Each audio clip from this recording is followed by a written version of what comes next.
What's up, everybody? It's the Alex Leak and Friends NFL podcast back for another week. I'm your host, Alex Leak. We got Dustin back on the show. What's up, Dustin? Good to have you on. Yeah, what's up, man? Thanks for having me. So the NFL season really starting to pick up here. How excited are you going to the stretch? We've now hit December. We've only got a couple weeks left in the season. All these games are starting to be like must wins for these teams on the cusp of the playoffs, sitting around 500. These games are really starting to heat up. How excited are you for the stretch run? Yeah, man. I mean, I'm very excited. We got a couple divisions here that could come down to the very last game. Yeah, and multiple teams in multiple divisions. You got like the AFC West, the AFC North, where it's like every single team is in the hunt still. Yeah, and So it's going to be crazy to see how this all finishes out. yeah, so let's go to Thursday night where we had Cowboys Saints. The big talk going to this game was Sean Payton and the Saints finally making the quarterback switch, getting Trevor Siemian out of there after he went 0 for 4 as a starter, and going back to Taysom Hill, who they've had success with before, hoping he can provide a spark to the offense. You agreed with this decision, right? Taysom Hill, whether he might not be like the perfect quarterback, the 16, every game starter, but he at least provides a better spark than Trevor Siemian. You agree? Yeah, I agree. Or, I mean, at least I thought, but throwing 4 picks is pretty bad. Yeah, so I mean, the Cowboys too, no Mike McCarthy for this game. Mike McCarthy out with COVID, so defensive coordinator Dan Quinn acting as head coach, and the Cowboys getting both Amari Cooper and CeeDee Lamb back for this game. Yeah. Now, what do you think of Tony Pollard? He's kind of come on a lot here recently. He had the 100-yard kick return for a touchdown on Thanksgiving, and he breaks off another long touchdown run against the Saints going 58 yards. He's showing a lot of home run threat ability. Yeah, I mean, if I was the Cowboys, I would start him over Ezekiel Elliott. He kind of looks like he's been, falling off a little bit with a lot of injuries. Yeah, and you could kind of make Zeke Elliott like your third down running back or your goal line running back. He doesn't need to be your every down back anymore. Yeah, Pollard is he's gonna be a superstar quick in my opinion. Yeah, I like Tony Pollard as well. Now, you mentioned Taysom Hill throwing 4 picks. He actually played pretty well through 3 quarters. He only had 1 interception going into the 4th, but with the Saints down double digits, he seemed to be trying to force the issue, and then he ended up throwing 3 fourth-quarter interceptions. So that really doomed him. You think Taysom Hill can bounce back, next week? I mean, it's a hard league, but yeah, I think he'll be all right. I mean, I don't think he'll be able to bring the Saints back to making the playoffs, but I think he'll be. Yeah, I think he can bounce back. They lose by 10. They fall to 5-7. And this is the first time in the Sean Payton era that the Saints are on a 5-game losing streak. Do you think there's any chance that the Saints will fire Sean Payton, or Sean Payton will consider leaving the Saints to go somewhere else?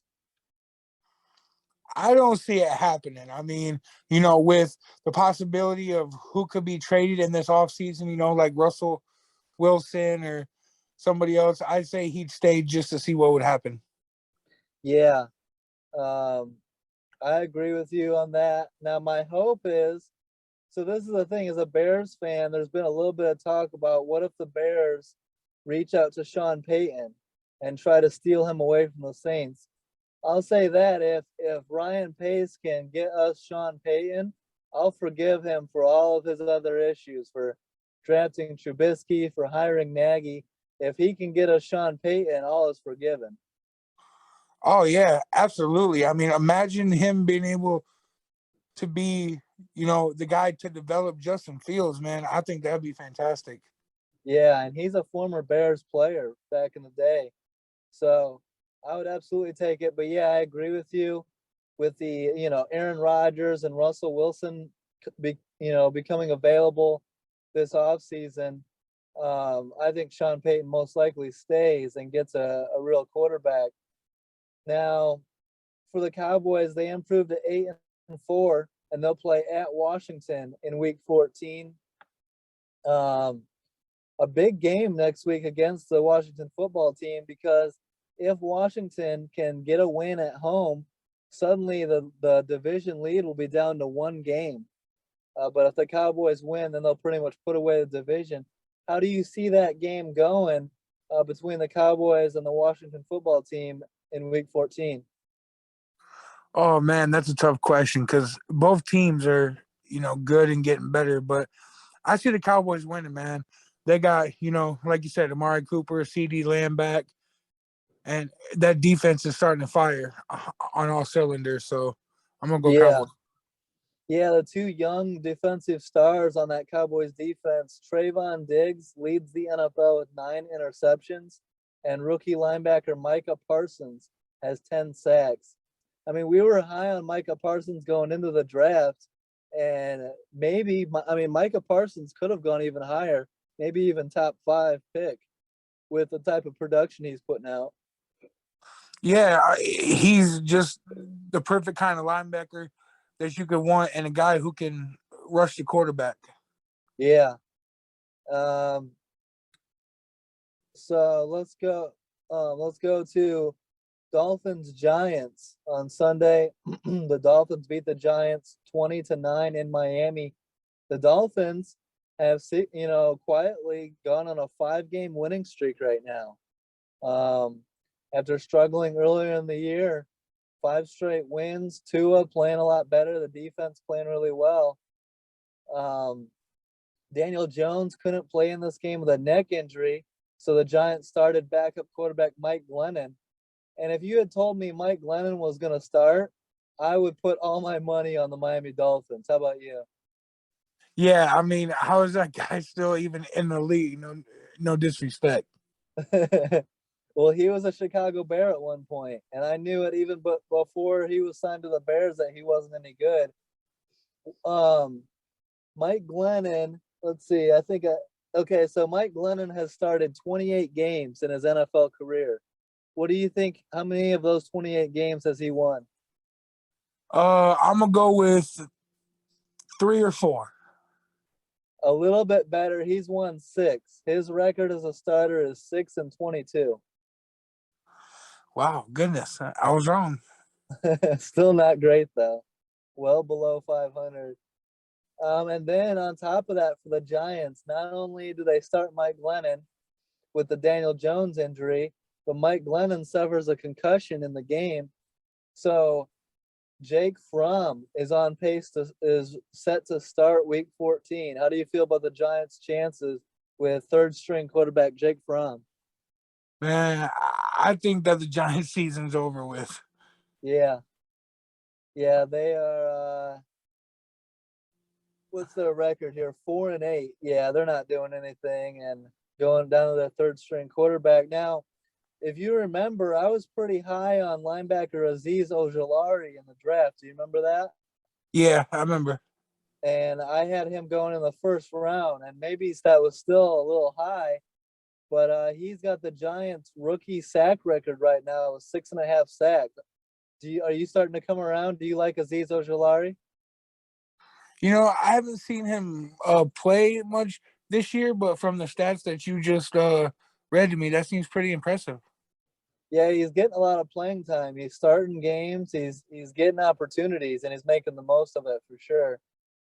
Um, so the Dolphins take their 5-game winning streak uh, into their bye week, and they're sitting at 6-7, third place in the division. What do you think the Dolphins' chances are of making the playoffs? They're 6-7 right now, but they're hot. Yeah, they're hot, but man, that AFC is tough, man, because you have like 6 or 7 different teams who are either one game above each other or tied for a chance to have a wild card spot after this weekend. So it's going to be tough.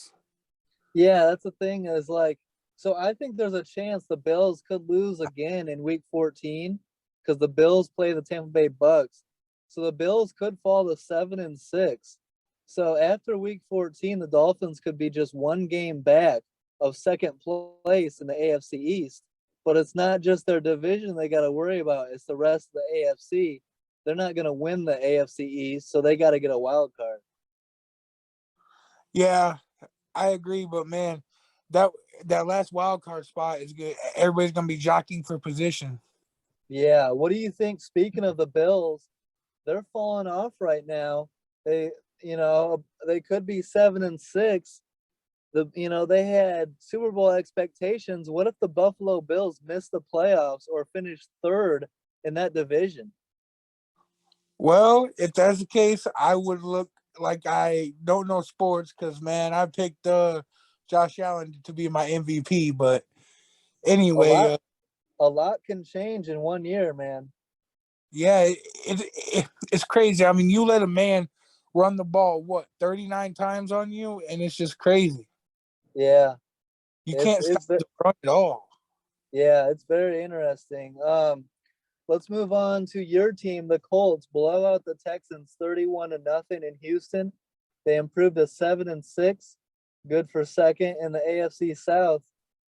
Um, Now, this was what I like to see. The Colts feeding running back Jonathan Taylor. He's the league leader in rushing, and they give it to him 32 times for 143 yards and 2 touchdowns. I want to see the Colts do that every game from here on out the rest of the season. Do you do you agree with that? Would you like to see Jonathan Taylor get 30 carries a game for the rest of the year?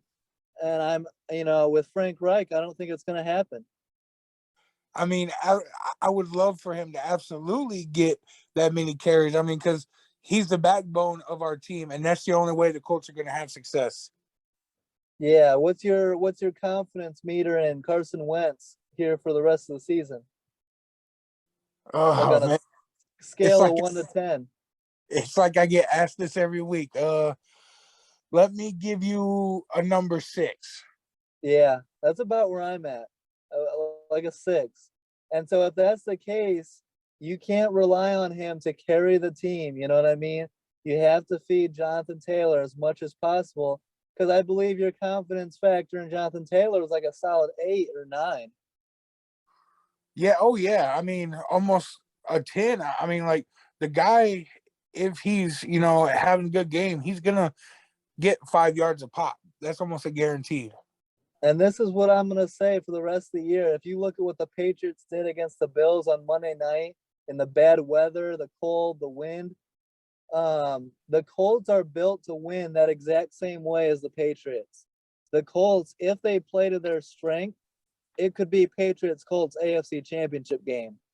But my only concern is I trust the Patriots to follow that a lot more than I do Frank Reich. Do you agree? Oh yeah. I mean, you always have to go with Bill Belichick over any coach in the league. I mean, you know, But like what but I'm saying with Frank Reich is he's from that Andy Reid coaching tree, the same as Matt Nagy and Doug Peterson, and they just tend to go away from the run far too often for my taste.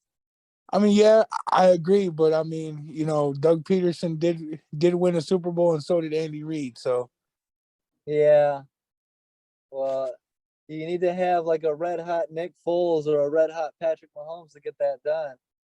I got Um, something to throw out there though. I mean, okay, I'm sure nobody's really noticed, but the Colts defense are turnover machines.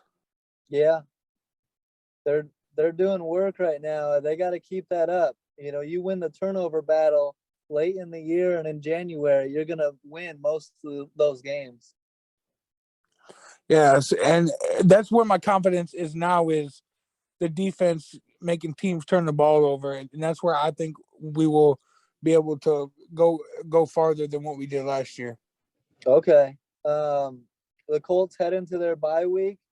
and the Texans fall to 2-10 and host the 4-8 Seahawks in Week 14. Every game here on out for the rest of the season is a must-win for Seattle. They got a big win against the Niners, and I think they're going into a very winnable game against the Texans. So maybe the Seahawks aren't dead quite yet.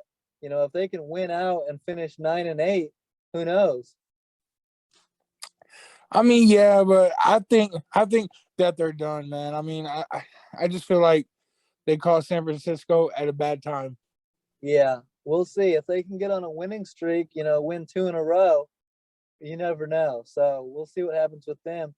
A little interesting note on this: the Colts shutting out the Texans in Houston. That was the Colts' first road shutout win since 1992. Wow. So, what do you think? Like, at the end of the day, Houston may get the first pick in the draft.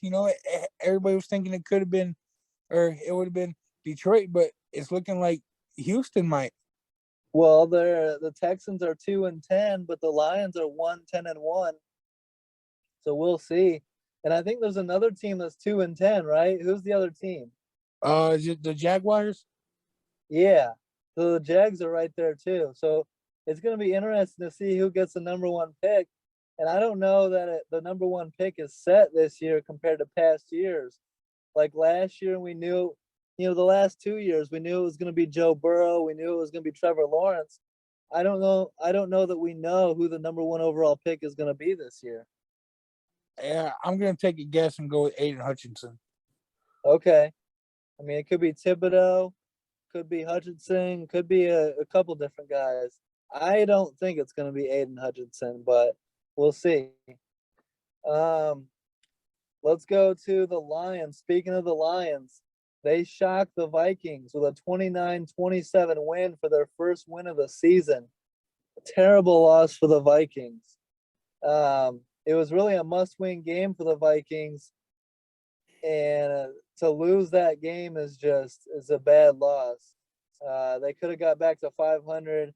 They got the late lead, and then they allowed Jared Goff to throw the game-winning touchdown to Amon-Ra St. Brown as time expired.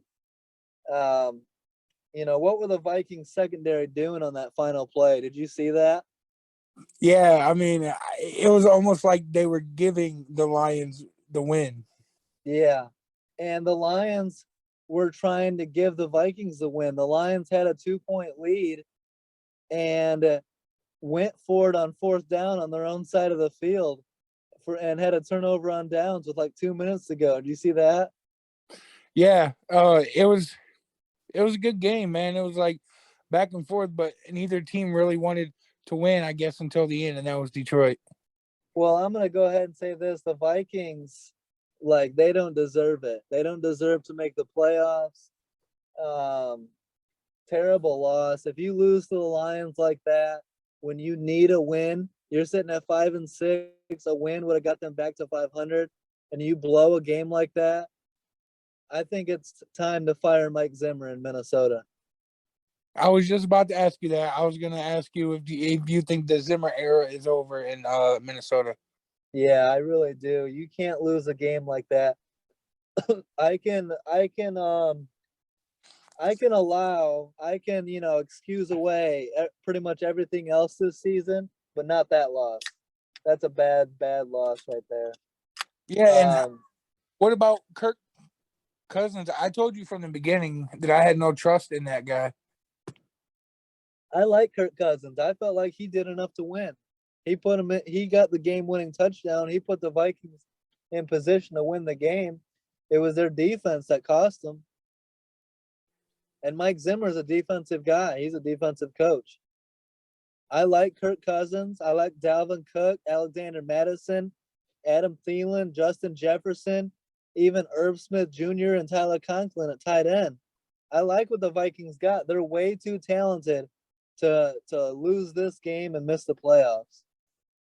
Well, Thielen got hurt during that game too, didn't he? Yep, Thielen got hurt and Dalvin Cook missed that game, so it was all on Alexander Madison. But still, that's no excuse. You got to win that game. I agree. Detroit scores over 20 points for the first time in their last 11 games.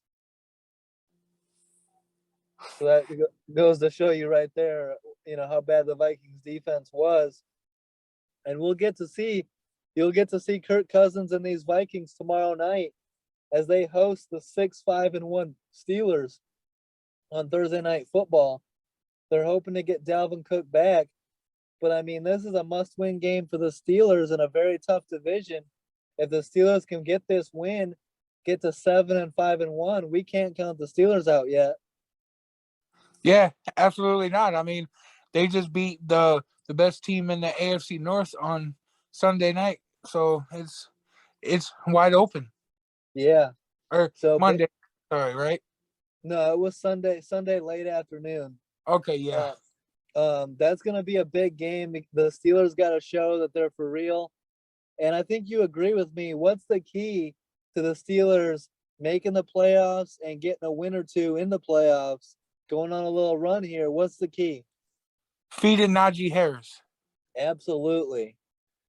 I mean, looking back, so there's a lot of people that say you shouldn't draft a running back in the first round. It's bad value. You can get a good running back in the second, third, or fourth round. Najee Harris is different, bro. Najee Harris deserved to be a first round pick, and he's a game changer out there for the Steelers. Do you agree? Absolutely. And I mean, if you let Ben throw the ball 30 times a game, that's when he's gonna make mistakes and cost your team. So it's better to keep his passes lower and just feed the ball to Najee Harris. Yeah, I mean, Big Ben can still make plays, but this goes back to look at any team in the NFL. If you get unbalanced and too one-sided and just throwing the ball all day, and if you go back to that Browns Steelers playoff game last year, Big Ben threw the ball like 70 times in that game. That's why it was so important for the Steelers to get Najee Harris, to get a running back that they can feed the ball, a reliable, running back, because no matter who you are, if you get too unbalanced and too pass happy, it's going to turn into the pass rushers pinning their ears back, ignoring the running lanes, and just going after the quarterback. And Big Ben's old. He's kind of like a statue at this point. So you can't allow Big Ben to be getting the pass rush in his face all day. You know what I'm saying? Yeah, and that Steelers defense is very underrated. Yes. So for me, the key to going on a run and winning games in January and December is defense and running game. And Najee Harris and if you look at the Steelers, when healthy, they're one of the best defenses in football. And TJ Watt is a monster. So the Steelers could potentially go on a run here, win a couple playoff games. Do you think so? Yeah, I mean, they could very well be dangerous. Like I said, it's wide open, and there's a lot of teams out there that if they get hot, that could be dangerous. Absolutely. So big ass game tomorrow night to watch for NFL fans. Watch Steelers Vikings. You may think, oh, the Vikings suck. It's not worth watching. It's big for the Steelers. It's must win for the Steelers. If they lose this game, then you can almost be like, damn, they're close to missing the playoffs. So they need this win. And then for the Lions, they play the Broncos. Broncos sitting at 6-6, a good opportunity for Denver to get back above 500 and beat a bad Lions team.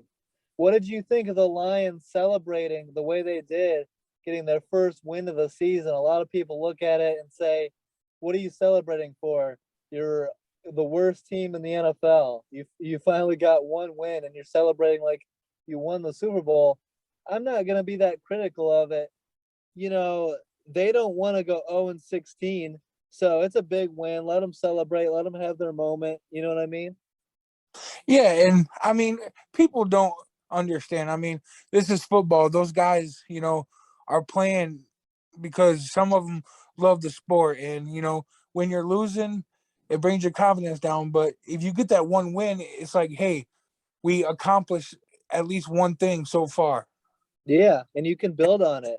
And instead of, Yeah. no one wants to go 0-16. No one wants to go winless. You're going to be remembered forever for going winless, So it's a big, obstacle to get that first win. Yeah, I agree. So let's go to Eagles Jets.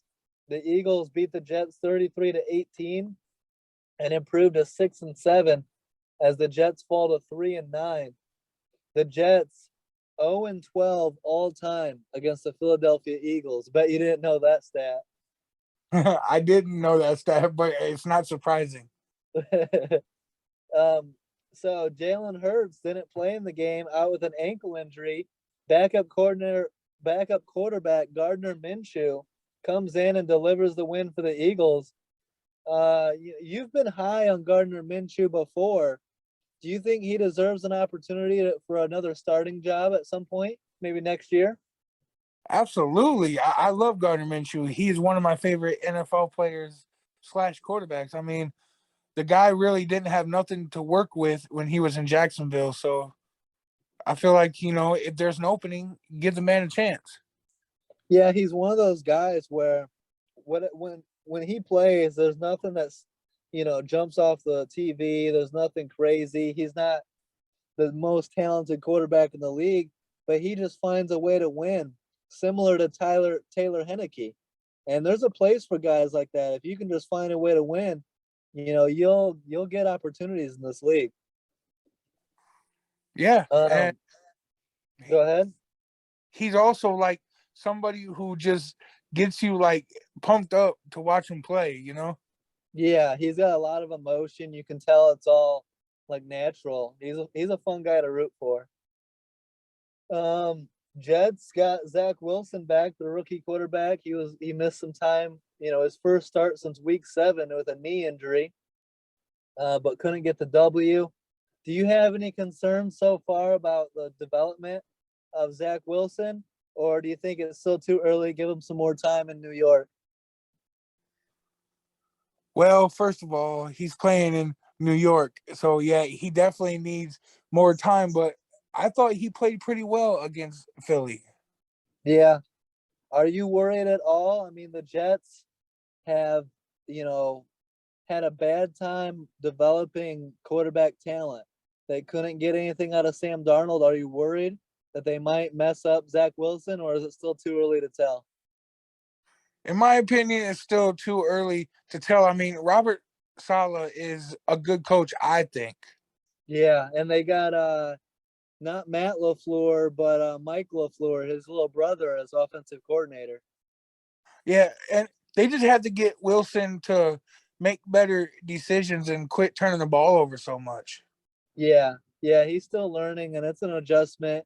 The injury knocking him out for like 6 weeks didn't help. So I agree with you. Give him some more time. How do you feel about Eagles rookie running back Kenneth Gainwell? I know a lot of us were high on him in the draft, and he's been getting some opportunity. Combines for 87 yards and a touchdown in this game for Philly. Yeah, I mean, I like, Philly's backfield period. And I think that, they're another one that we have to start talking about in the NFC East. Oh yeah, with Jordan Howard, Miles Sanders, and you add Kenneth Gainwell, there's a lot of talent there. And then Jalen Hurts can run the ball too. In Yeah. my So, opinion, do you tell me if you agree with this? And I've mentioned this before. If the Eagles were to run the same offense as the Ravens with Lamar Jackson and their running back, you know, game, they're very run heavy offense. If the Eagles were to run the same thing with Jalen Hurts and those backs, they could be just as successful, in my opinion. Do you agree? you're talking about like the RPOs and stuff? Yeah, and just very run heavy with not only the running back but the quarterback too. Yeah, I mean, I agree. Jalen Hurts is very, very athletic, and Miles Sanders, he's another athletic back. So just run the football. It seems to be a new trend in the league and working. Yeah, absolutely. And with the weather getting worse and worse and the games get more and more meaningful, try it because I'm telling you, that's what matters most here late in the season is being able to run the ball and being able to play defense. Well, yeah, Um, I mean, it's like, you know, for those teams in the NFC, let's say the Packers get the first seed. If you have to go to Lambeau, it's going to be cold, possibly blowing snow. So you're going to Yep. need a good run game to go to them Midwestern states and play. Absolutely. And how do you beat a star quarterback like Aaron Rodgers? And this isn't a best of 7 series. It's one game. And how Keep do you beat a star quarterback? By running the ball successfully, owning time of possession, and keeping that star quarterback on the sideline. You know what I mean? Absolutely. Yep. So the Jets are 3-9, and they'll host the 5-7 Saints in Week 14. Opportunity for the Saints to get a big win there, get to 6-7. Who knows? By Week 15, the Saints could be sitting around 500. Yeah, that's a must-win game. Yes, at 5-7 for the Saints, it's must win here for the rest of the year. One more loss, and the best you can do is 9-8. So their goal needs to be win out and go 10-7. Yeah, So we'll see. We'll see if Taysom Hill can do that. yeah, it's good. Yeah, the Eagles going to their bye week at 6-7, just a half game behind the Washington football team. Let's go to the Cardinals and Bears. The Cardinals beat the Bears 33-22 in Chicago and improved to the NFL's best record at 10-2. But if you watch this game, the Cardinals didn't exactly put the Bears away. They allowed the Bears to stay, in the game. And I'll just say it right now, I'm still not a believer in this Cardinals team. At 10-2, their record, says that they're, the best team in the NFL. I don't see it. And they got a big game coming up on on Monday Night Football in Week 14 when they'll host the LA Rams. I'm telling you right now, I'm taking the Rams to win this game. Oh man, I'm gonna have to disagree with you. The Rams have been struggling lately, and They have I been. actually trust Kyler Murray more right now than I do Matthew Stafford after watching him play these past couple weeks. I agree. And there's not a lot. So, like, Stafford struggled for 3 games in a row. He had 3 straight games with a pick 6. But he played a lot better against Jacksonville. I don't think he even turned the ball over against the Jags. Now, you Well, can sit there, you can say the Jags are a bad team, and I agree. But that it's a confidence builder just to play well and put up a lot of points. You can say it's against a bad team, but it gains your confidence.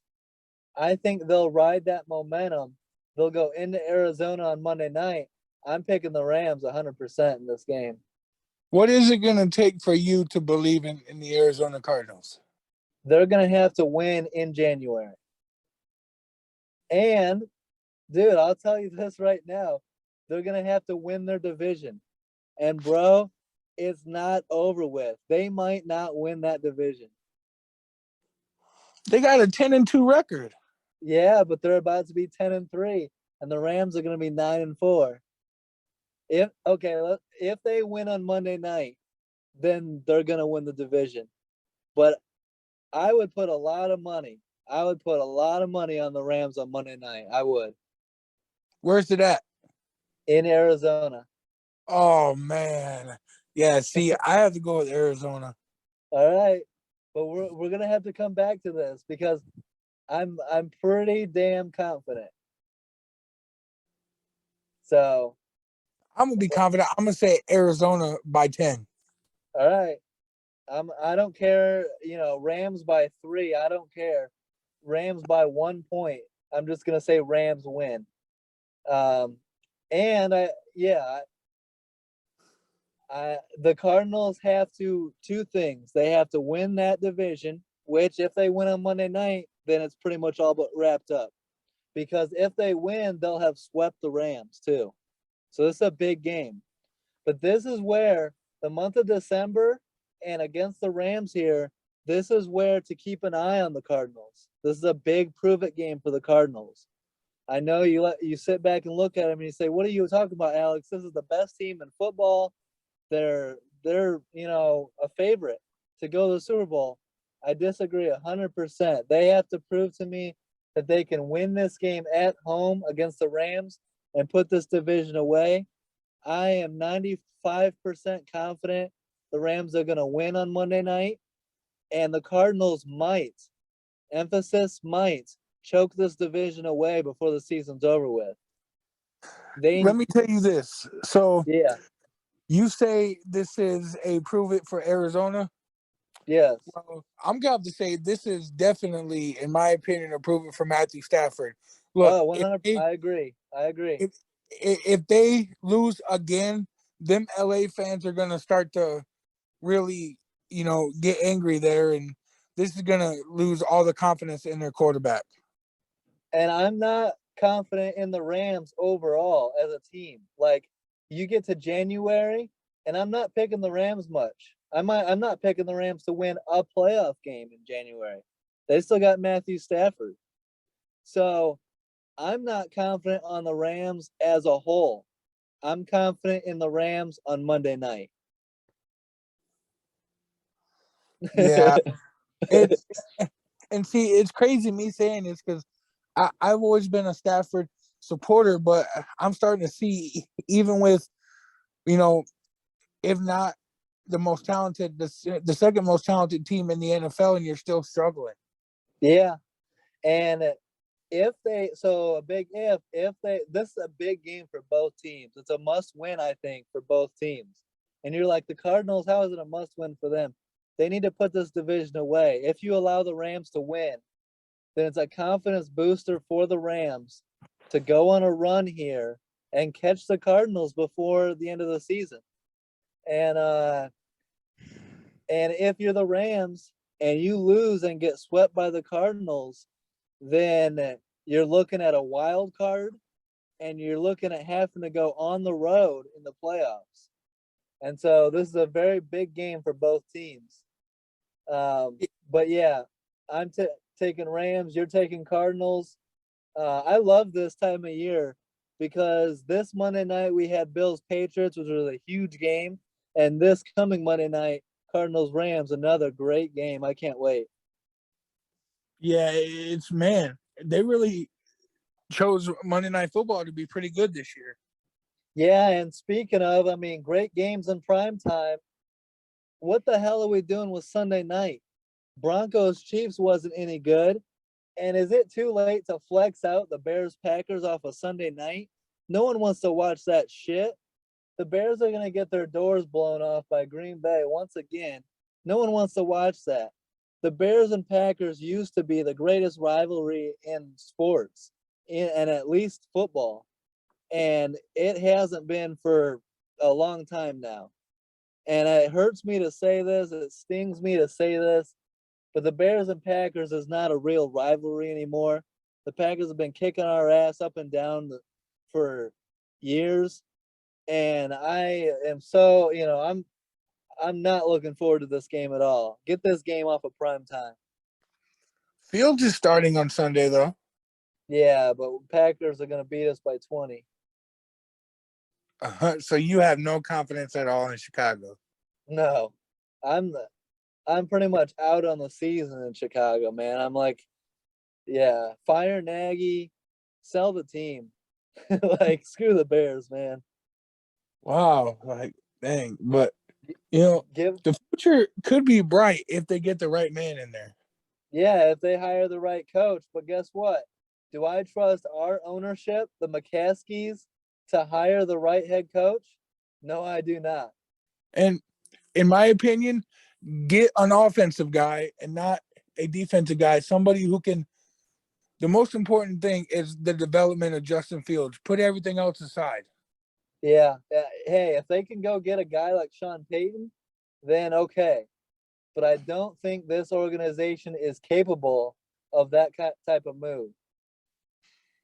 Eric Bieniemy, man, I'm telling you, that guy, I think, would develop Fields too. He's an under the radar name. You know who I think they're going to hire? Who's that? Josh McDaniels. I like that too. That's a pretty good name for Justin Fields, man. I think that would be a good hire for the Bears.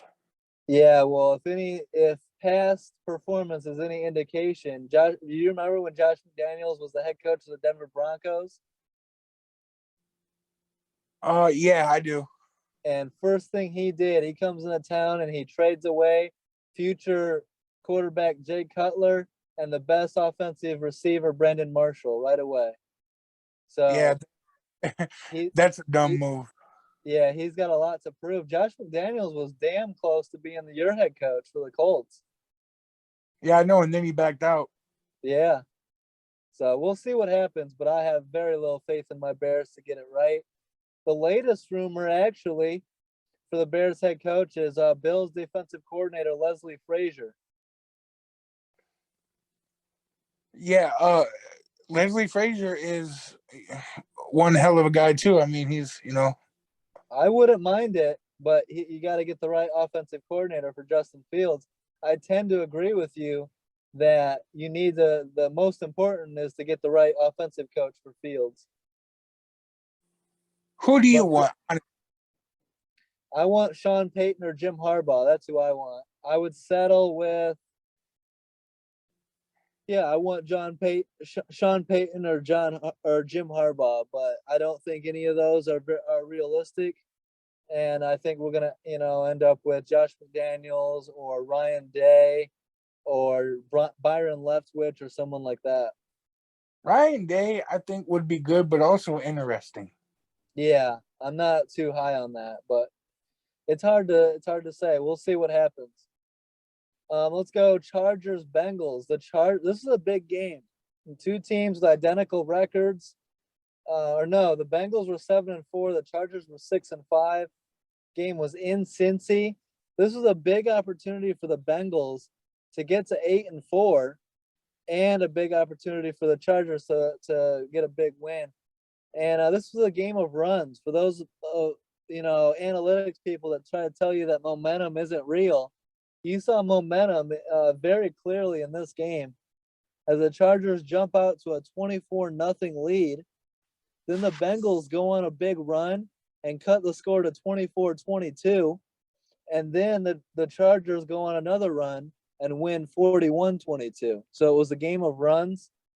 Did you see some of this game? What did you think of the Chargers jumping out 24-0 on the Bengals in Cincy? Yeah, I was very surprised, man. I mean, because Cincy, I think, is a good football team and could be dangerous, but for the Chargers to do that, that's pretty impressive. Yeah. But then, good on the Bengals to fight back. They were a 2-point conversion away from tying the game, had it a 2-point game. Part of the issue was Joe Burrow suffered a dislocated pinky finger early in the game and played through it. You could tell that his hand was swollen up a little bit.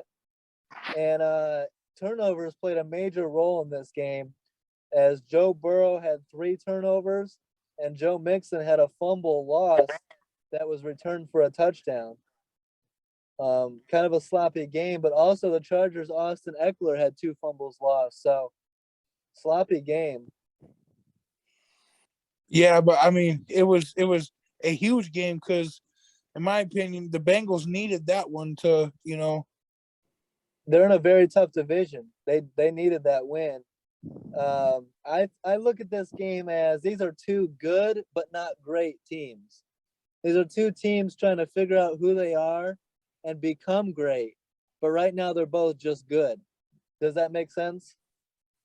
yeah, makes a lot of sense. So, who do you like more, Burrow or Herbert? Going forward, I like Joe Burrow more going forward. Um, and I know some people are going to disagree with me. A lot of people like Justin Herbert. I think they're pretty even, to be honest, because they both have good qualities. I like Joe Burrow a little bit more, and this is going to be a good rivalry for years to come. Joe Burrow versus Justin Herbert. Um, I think the Bengals are a little bit more of a complete team than the Chargers, but the Chargers got the win on Sunday. Um, do I think either of these 2 teams make the playoffs? I think the Chargers have a better opportunity to make the playoffs than the Bengals. I think the Bengals will have a tougher time making the playoffs because I think the Steelers are coming on here. And I think the Bengals will finish third, not second in their division. That's tough. I still would take the Bengals over Pittsburgh. Well, the big X factor, I like Joe Mixon a lot. The big X factor is do the Steelers get hot with Najee Harris? If the Steelers win, they go to 7-5-1. A big game for the Bengals next week. They're 7-5. They're going to be hosting the 6-6 49ers. I think that's a game the Niners could win. Yeah, that's a big one. And to me, it's a must win for both teams. So it's going to be good. That's what I mean by like going next week and going forward. These are must win games for a lot of teams. So it's going to be great. It's like almost the playoffs have already started. Just look at, I mean, like where we're sitting right now. This is amazing. Besides the NFC North, you've got like 5 or 6 divisions that are just so close. It's incredible. Yeah. And all it takes is the Rams to win on Monday night, and the NFC West opens wide up. And if the Niners win, they go to 7-6, and they're right there as well. Yeah, it's crazy, man. So for the Chargers, they improved to 7-5, and they're going to host the 4-8 Giants with Jake Fromm expected to start. So there's a good opportunity. The LA Chargers could easily be 8-5. Yeah, they're going to win that game big. Yeah. So if they're 8-5, it's going to come down to Chargers and Chiefs battling for that division. Yeah, and this has me worried for Indianapolis because if that's the case, the Colts have to win every single game that they have left. Yeah, because the AFC West, that's going to be one of the wild cards right there. Yeah, it's going to be very competitive to see who gets the second wild card. Man, it's going to be fun. Yeah, I love this time of year. Let's go Bucks Falcons. The Bucks beat Atlanta 30-17. Tampa Bay improves to 9-3. Tom Brady throws 4 touchdown passes, 2 of them to longtime teammate Rob Gronkowski. Their chemistry this year, more than last year, seems to be really clicking.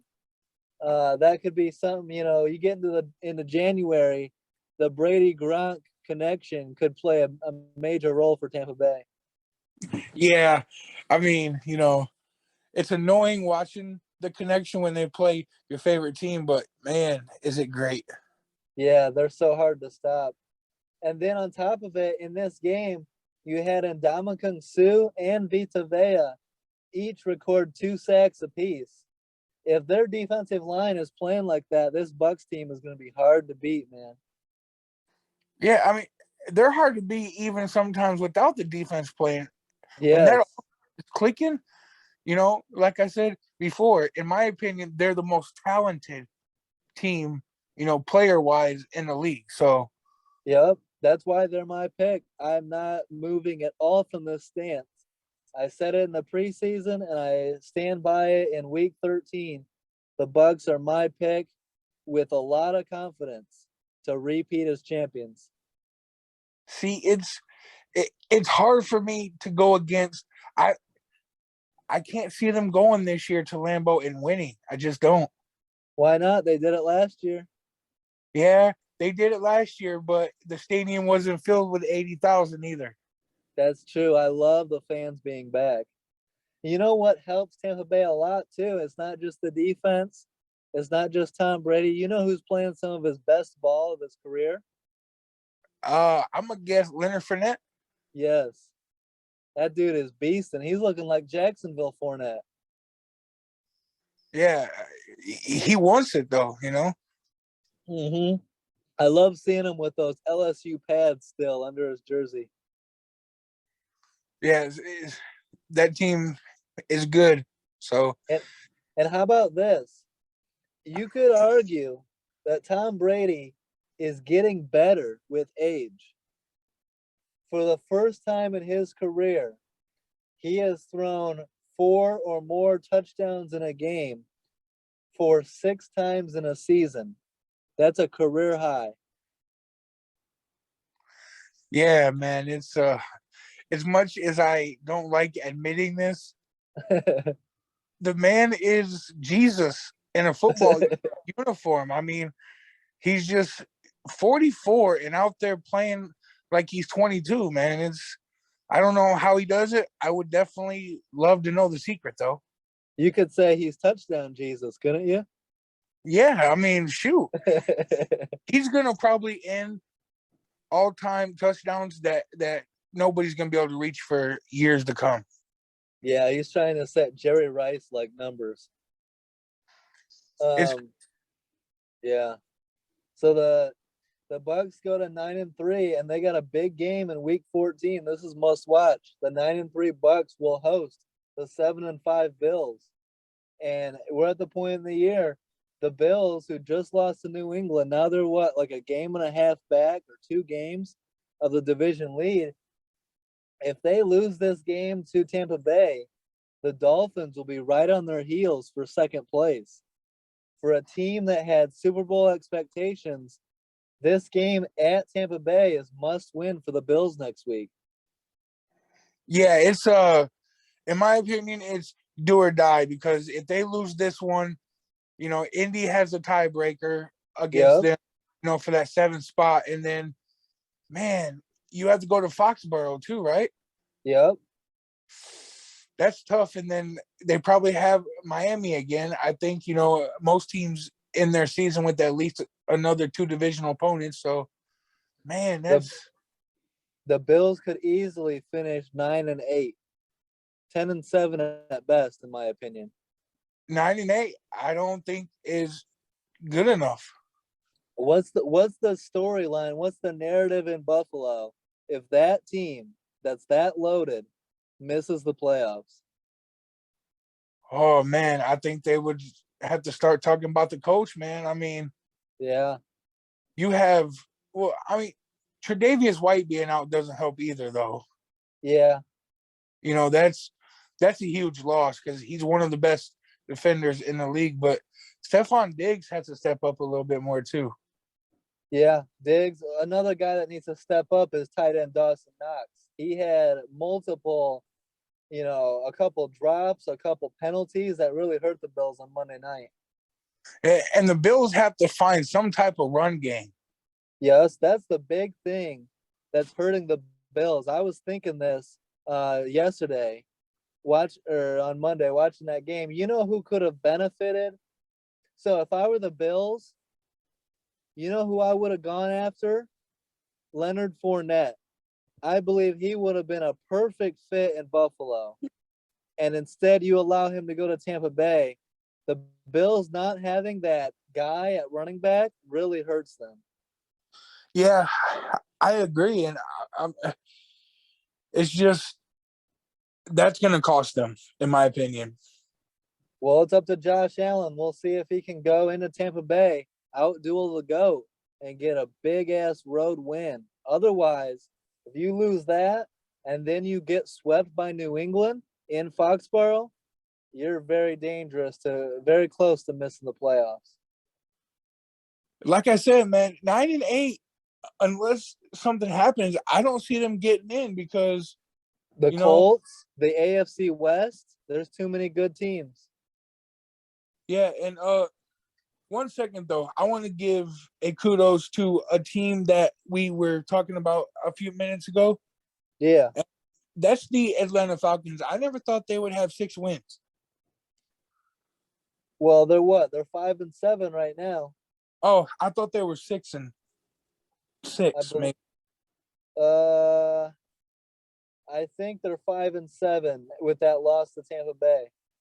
Oh, okay. Well, still, 5 wins. I thought that they would completely collapse.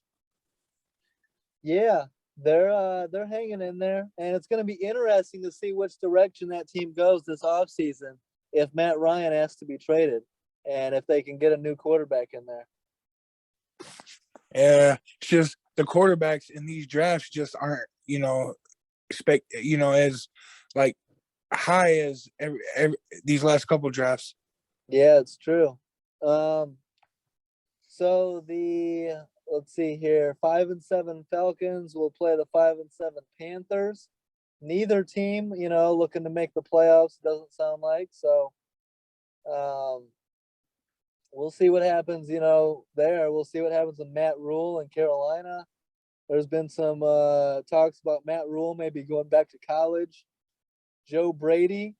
Did you see that? One of the most interesting moves is the Panthers let go offensive coordinator Joe Brady.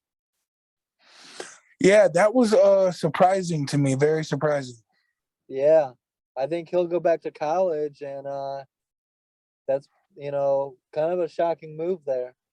Yeah, Um, he's rumored to go interview up in Austin, Oregon. So yeah, yeah. So uh, that's something to keep an eye on. Let's go Rams Jags. The Rams, Rams coming off a 3-game losing streak, taking on the Jags in LA, a home game, a much needed game.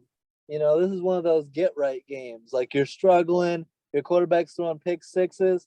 Here come the 2-9 Jags, an opportunity to just blow them out, get your confidence back, beat them by 30, and the Rams, get a good win, get to 8-4.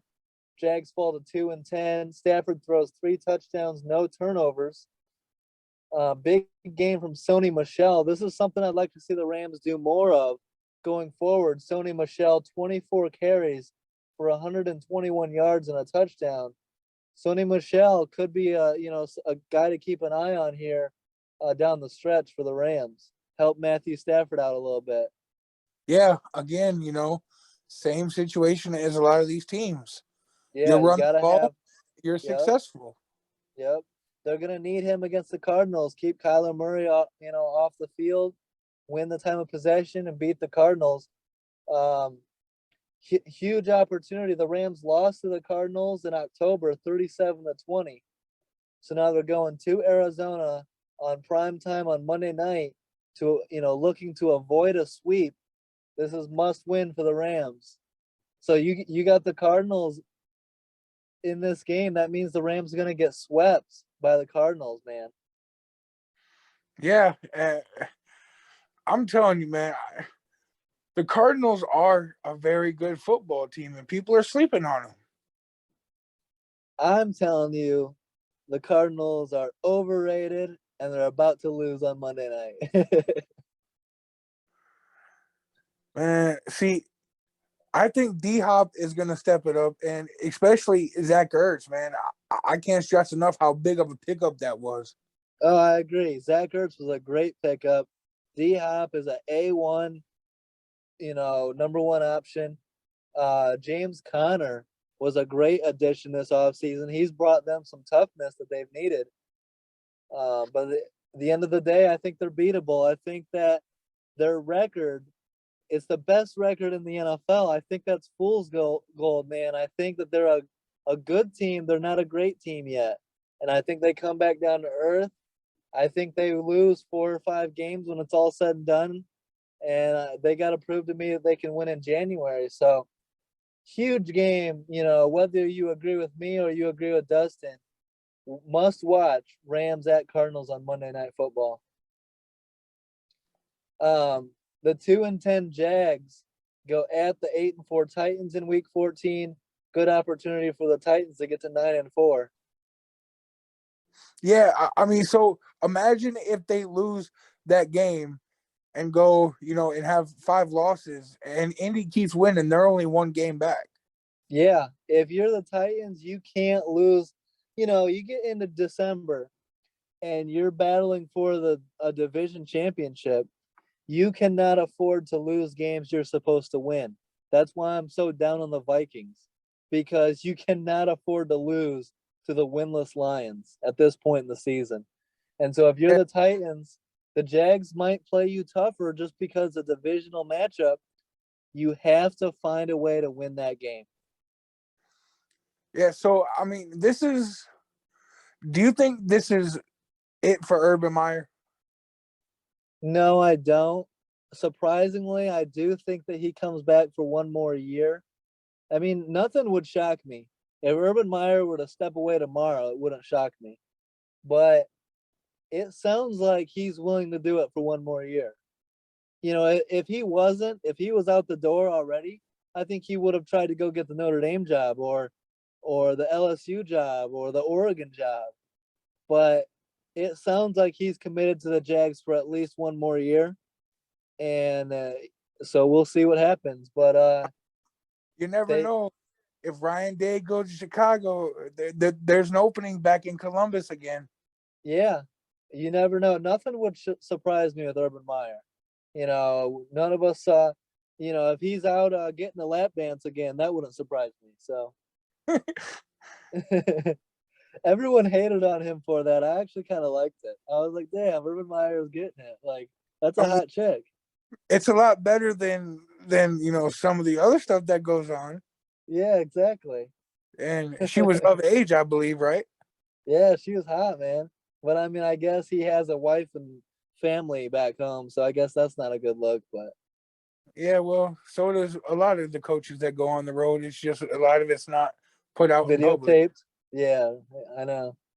All right, Washington football team beats the Raiders 17-15 on a clutch game-winning field goal by undrafted free agent kicker Brian Johnson out of Virginia Tech. He's 9 for 9 on field goals in his career. Washington improves to 6-6, and this was a big game for the Raiders. They needed this win to get to 7-5. Couldn't get it done. They fall to 6-6. Um, your boy Taylor Henneke continues to get it done. Washington is on a 4-game winning streak, and they're not far back from the Cowboys. If they beat, so they face the 8-4 Cowboys in Week 14. If they find a way to win that, extend their winning streak to 5 games, they'll be just a game back of the Cowboys.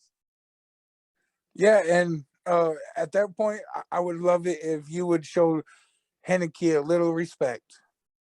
Okay, if Washington beats the Cowboys in Week 14, then they'll be on a 5-game winning streak, and at 7-6 and just a game back, I will give Taylor Henneke his respect then.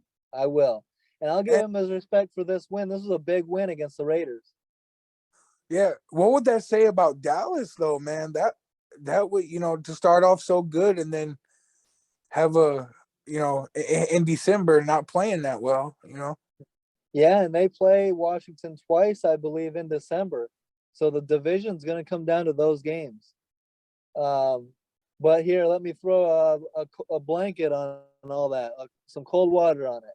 The Cowboys are not going to lose in Week 14. They're going to beat Washington in DC. Oh, it's gonna be a good game. It is. It's going to be a great game. It's a watch that game. It's a must watch in my opinion. This is Uh, where I can't pick a winner. I'm picking Cowboys, but if they lose, sound the alarm in Dallas because this to me is like a must win for the Cowboys. You can't lose this game. Not if you're the Cowboys are supposed to have Super Bowl expectations. You can't lose this game. Yeah, what would that say about Mike McCarthy, man? Like, Well, they get him back. He should be free of COVID by then, so he should be able to coach that game. That's a big game. The Cowboys need to show up. Dak needs to ball out. Tony Pollard, Zeke Elliott, Cooper, CeeDee Lamb, Dalton Schultz, they all need to show out. Micah Parsons, Trayvon Diggs, they need this game. I don't care if it's by 20 points or by 1 point. Just get a win over Washington.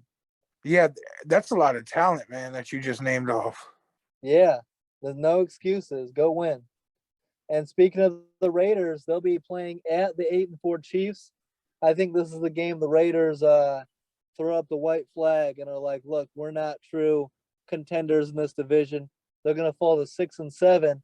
And the Chiefs, who are on a winning streak, trending in the right direction, they should be able to get to 9-4. And I think it's going to turn into a 2-team race between the Chiefs and the Chargers in December. Yeah, I have to agree. And after all that time we were talking down on the Chiefs, we better watch out. Yeah, they're contenders as much as anyone. Now, I got some heat on Twitter for this. but I stand by it 100%. Chiefs fans are a little unreasonable. I know they love their Mahomie. They love, they've been to the Super Bowl 2 years in a row. They feel like their shit don't stink. The Chiefs are still beatable, more so than the past 2 years. They're beatable. Mahomes is still turning the ball over. He's still been inaccurate at times, and the receivers are still dropping passes. Now, their defense is playing better, but the Chiefs are not that unbeatable team that we've seen in the past 2 years. They're beatable. And so keep an eye on the Chiefs. I think that they win the division, but they're not the lock to go through the AFC and get back to the Super Bowl. I think that a team like the Red Hot Patriots could beat the Chiefs. And so that's going to be something to keep an eye on. You would take trusting Mac Jones over Patrick Mahomes? Well, if we're evaluating quarterbacks, I'm taking Patrick Mahomes 10 out of 10 times. If we're evaluating teams and who's going to win in January and coaching staffs, I'm taking the Patriots to beat the Chiefs head-to-head in January. Yes, I am. I mean, Mahomes has proven as of this moment that he can win in January. So Yeah, I can't bet against him. but Mahomes has lost to Bill Belichick in the playoffs. He lost to him in the AFC Championship game back in 2018, was it? Yeah, 2018. Yeah, I believe he has a losing record against the Patriots, don't he? Yep, I believe so too. So, even if you go back to last season, I believe it was last season that the Patriots with Brian Hoyer almost beat the Mahomes Chiefs. Yeah, they did. So Bill Belichick knows how to scheme against the Chiefs. That's about the only team in the AFC I believe that can beat the Chiefs, but I believe the Patriots could do it. So it's going to be interesting for sure. Let's go to Steelers Ravens. As a lot of people, most people just said the Ravens are going to win this game. Ravens with, what? I believe the best record in the AFC going into this game. And the Steelers go into Baltimore, right? Was it in Baltimore or was it in Pittsburgh? It was in Pittsburgh. Okay, the Steelers win in Pittsburgh against the Ravens 20-19, but most people had the Steelers done.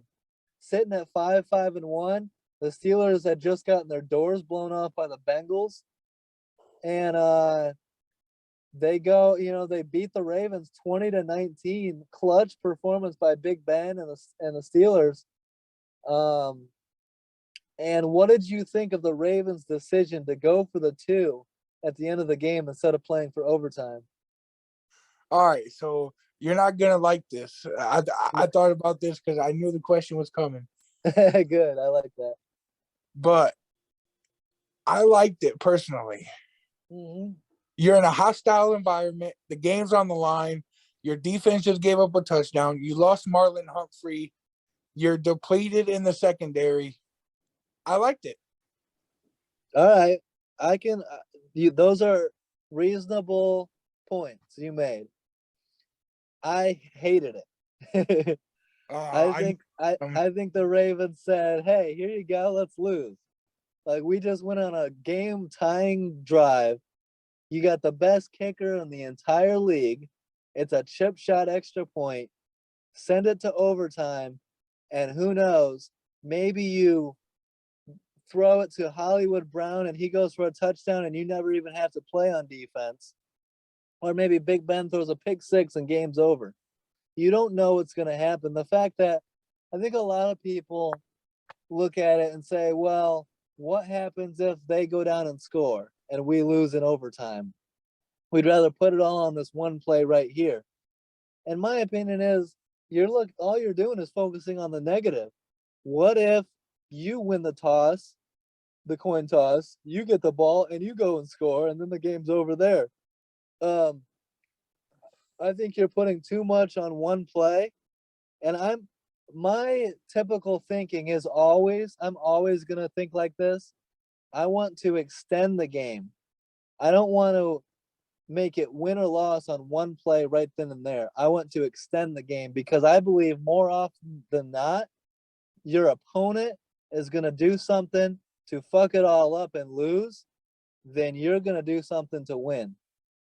So you want to extend the game and put the pressure on your opponent to keep doing things right because you never know when Big Ben's going to fumble a snap or you're going to have one of your pass rushers, hit him and he fumbles and it's a turnover and you got great field position and can win the game on a field goal.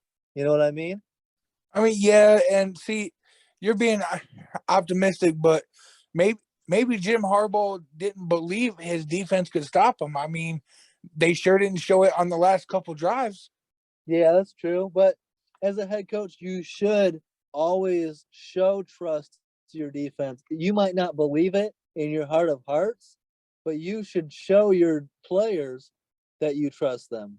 And I believe going for two there. Now, the counter argument is, well, you want to show your offensive players that you trust them to convert one play and win the game, like they did with Lamar Jackson on fourth down against the Chiefs, where you said, do you want to go for it here? And you trusted Lamar to go get a yard and win the game right then and there. So I get it. My only thing is, if you're John Harbaugh and you're going to make that decision to go for two there, if you get it, you're going to be praised. Everyone's going to say, what a gutsy call. I love it. Go for the win. Great call. Look at the balls on this guy. But if you make that decision and you fail, then justifiably you're going to get killed for it. So I'm just doing what you're supposed to do. John Harbaugh is supposed to get killed for that decision. And the play call by Greg Roman was so perfect. Yeah, and Lamar just missed him. If he hits him, if he throws it in more and the guy catches it, it's a 2-point conversion and they win. But he just missed him. It was too far outside. And that's the thing is, it's a game of inches. And a ball that's just slightly outside that goes off your fingertips is a difference between a win and a loss. Okay, so I want you to explain to the audience and the listeners when is it okay that you would go for two because you're not the analytics kind of guy. So if you look around the league, I tweeted this last week. There's a lot of missed 2-point conversions right now in the NFL. And I think the analytics and numbers say that the percentages say that if you go for two, the percentages are reasonably high that you're going to convert. I think that the numbers don't take into consideration the pressure of the moment, the pressure of what it means to go for two there. I think that it's much more difficult to convert two than the numbers say. If you look at the Saints, I believe they've missed their last 10 2-point conversion attempts. It's a much harder conversion than you would think. You say, "Oh, pick up 2 yards and you win." But I don't think it's that easy. And I'm only going to go for two when I absolutely need it. If it's my final drive, there's only 20 seconds left in the game and I'm down 8 and I score a touchdown, then I go for two because I absolutely need it. I'm not going for two just because. I'm not going for two in the second quarter just because I want to go up 7 or I want to go up 3. It's a long game and a lot can happen in 60 minutes. So I'm not going to go for two just because, or just because the analytics tell me to, or it's the cool thing to do right now. And I'm not going to go for two like the Ravens did just for the win. I'd rather extend the game and see what happens in overtime. I'm not a fan of going for two, and I think the percentages are much lower than people want us to believe. Okay, so what did you think about when Bill Belichick went for two when they scored on that 64-yard touchdown run? I mean, was that dumb or was that a good call? When it was on Monday night to go up Yeah, 8-0, yeah. I didn't mind it there simply because of the wind. The wind in that game was 50-mile-an-hour gusts. It was like 20 to 30 miles an hour with 50-mile-an-hour gusts. You could see it on all the field goal attempts where the wind would and the punts where the wind would grab the ball. Even the throws, the wind would play a factor. So when it's windy like that, I don't mind it nearly as much. There's got to be a reason, an actual reason to go for two. Um, go when you're if you're in a dome and you're going for two in the first quarter for no reason, then I'm going to call it a dumb move. I didn't mind it in that situation. Okay, I understand. Yeah, so pretty much you need to have a reason to go for two because that way you can justify it if you don't get it. If you go for two and don't get it for no reason, I want to be at up 4 points here instead of up three, and you don't get it, and now you're only up two, and the team can win on a field goal, then I'm going to criticize you by saying if you kick the extra point and then allow a field goal, the game's tied. So you open yourself up to criticism when you do something out of the ordinary. Like, don't chase points is pretty much my thing. Never chase points. Just play the game, stack points, as they go. Like, for instance, chasing points falls into this category too. When you're fourth down at your own 20-yard line, fourth and three at your own or fourth and three at your opponent's 20, there's no need to go for it just because you're chasing a touchdown. A touchdown would be great, but a field goal here is fine too. And that falls into the category of chasing points. A three is just as good, and you don't have to risk it all. You don't have to risk a long drive resulting in 0 points on a field goal compared to a fourth and three. You know what I mean? Yeah, but I mean, if you don't notice, a lot of these players these days want to go for it on fourth down. Well, I get it. The players want to go for it. The fans want to go for it. As the head coach, you're supposed to be smarter than that. As the head coach, you're the guy who is level headed. The players are emotional. The fans are emotional. The head coach is supposed to be level headed and thinking about a win, not about chasing points, not about making the players happy, not about making the fans happy. You're supposed to do the best move to win the game, not appease the analytics crowd or appease the fans. You know what I mean? If a coach does something to make the fans happy, he's a bad coach. If a coach goes out there and punts the ball and you hear booing by the fans because we wanted him to go for it on fourth down, that's actually smart coaching because Yeah, you're keeping emotions out of it. yeah, it's close, but I like being aggressive, so Well, I do too, but there's a line. There's a point where it becomes being too aggressive. And if you're too aggressive, it can cost you. It can hurt you in the long run. I mean, you've watched Frank Reich do it for years in Indy. yeah. And I've seen Matt Nagy do it. So a big game here. TJ Watt, 3.5 sacks. Defensive end Chris Wormley with 2.5 sacks. A huge win for the Steelers to keep their playoff hopes alive. Ravens Steelers, the best rivalry in football, replacing Bears Packers is no longer. Here's a good stat: the Steelers improved to 5-0-1 when rookie running back Najee Harris gets 20 or more carries. Yeah, I mean, we've been talking about it all night. That's the key Yep. to them winning. Yep. The Ravens fall to 8-4 and will play at the 6-6 Browns in Week 14. This is a must win for the Cleveland Browns. They lose this game, and they're not going to the playoffs. I look at it as a must win for both teams. I mean, Yep. the Ravens' confidence right now after last game is already down. Imagine playing Cleveland and losing. The Steelers are right there. Yep. If the Ravens lose and the Steelers win, the Steelers will then be only a half a game back. Man, we keep talking about it. A lot of these games, as the weeks go by, are must win. Yeah. So This is fun. Ravens Browns will be must watch football in week 14. So if you guys care about that matchups, tune in. Go ahead. Where's it at? In Cleveland, Ooh. in the dog pound. So, I'm going to go ahead and say it right now. I got the Ravens. Man, But if the Browns can find a way to win, that would be huge, and they need it. Their back's against the wall. A loss for the Browns, and they're not making the playoffs, in my opinion. I agree. Yeah, the Browns have to win every game left on their schedule to make the playoffs. Pretty much. They need to play like it. The playoffs start now for the Browns, yes. Nobody needs this more than Baker Mayfield. If the Browns miss the playoffs, there's going to be a lot of chatter in Cleveland. Oh, yeah, man. I did not want to be a Browns fan because think about it.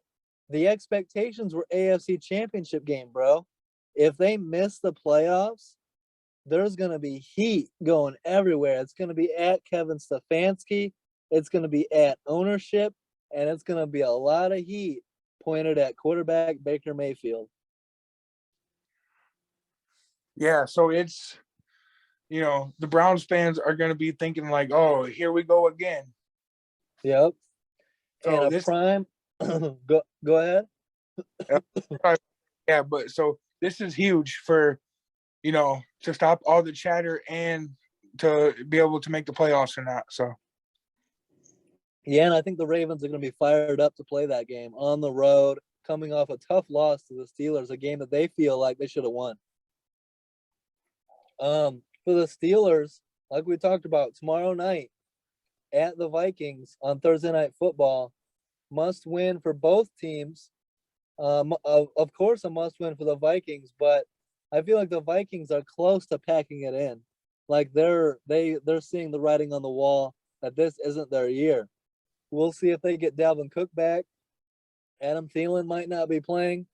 And the Steelers coming off a big win against the Ravens, if they can carry that momentum and get a big road win against the Vikings, then they'll suddenly find themselves right in the hunt, right in a good spot to maybe make the playoffs or even win that division, crazy, but they might.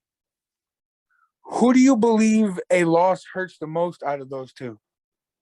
The Vikings, of course, because then the Vikings, if they fall to 5-8, they're done. I think they're done already, but they're done if they lose. The Steelers, if they lose, they're probably done because then they'll be 6-6. The Bengals have a better record. The Ravens have a better record. So it's a must win for the Steelers as well. It's a playoff game, man. Starting week 14, a lot of these games are playoff games. Yeah, I want to watch them now. I know. I can't wait. Tomorrow night, we don't have to wait long. Tomorrow night, Steelers at Vikings. My face is going to be right in front of the TV. Yep. So I got Steelers. You got Steelers on that one? Oh, man. Where's the game at? At Minnesota, I believe. Ooh, yes. that change. I'm going to go with Minnesota in an upset. Okay. Steelers, if you want to win, feed the shit out of Najee Harris. And that defense better bring it. That defense is underrated, though. It is. I think no Adam Thielen though.